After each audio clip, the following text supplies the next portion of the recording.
Mari sekarang kita bahas soal analisis kualitatif berikut ini. Ya.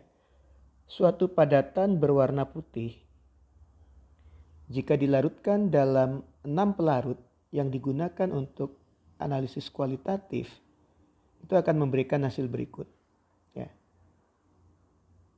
Dalam H2O larutan bening, dalam asam sulfat ada endapan putih, dalam HCl larutan bening, dalam asam nitrat dia larutan bening, dalam amoniak larutan bening, dalam NaOH larutan bening.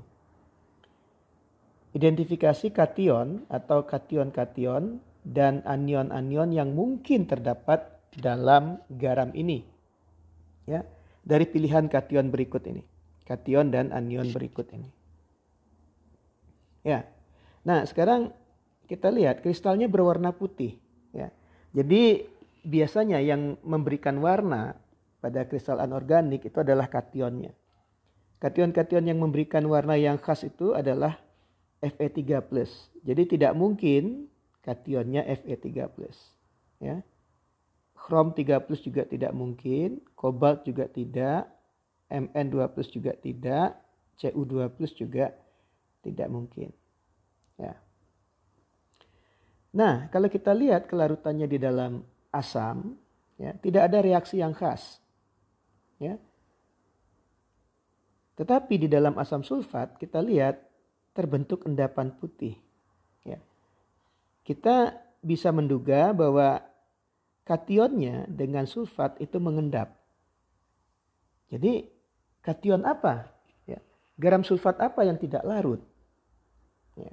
Jadi kalau Anda lihat aturan umum kelarutan, ya, barium sulfat, jadi kemungkinannya ini kalsium sulfat,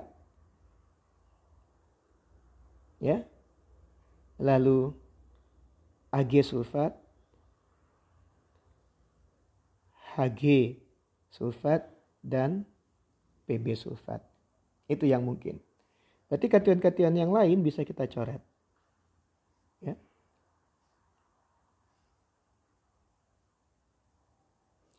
Nah, sekarang tidak ada reaksi yang khas di dalam asam. Berarti bukan 10 anion yang memberikan reaksi yang khas di dalam asam. Anion apa saja itu? Ya, berarti bukan Br, bukan I-, bukan SCN-, bukan karbonat, bukan sulfida, bukan klorat, bukan asetat, dan bukan nitrit. Ya. Jadi kita sudah mengurangi kemungkinan kation dan anionnya.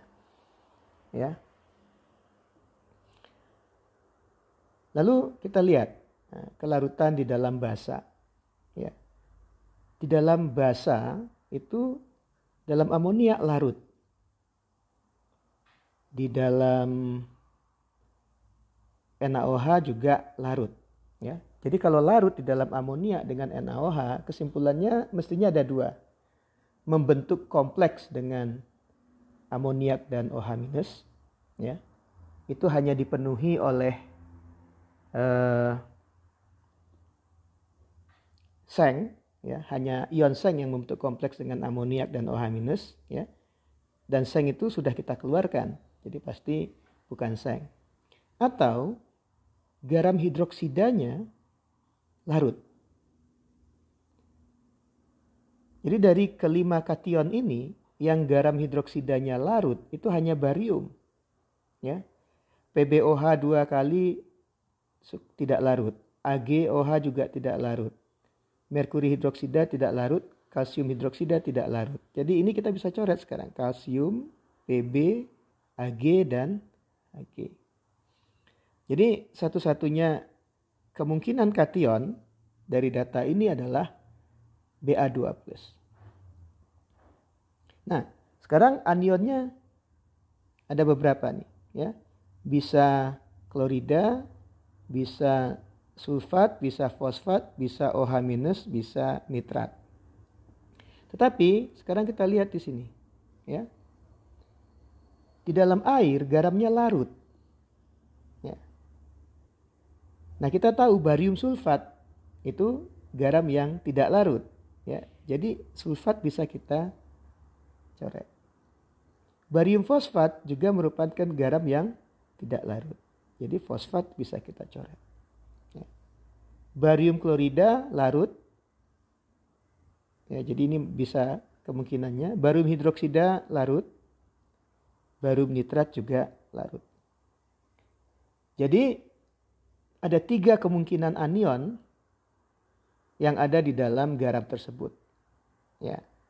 Tahap selanjutnya ya kita ingin memastikan anion apa di situ. Ya kita lakukan spot test. Ya, kita lakukan uji identifikasi ya, dengan reaksi yang khas untuk masing-masing kation dan anion. Jadi begitu jawaban dari pertanyaan ini.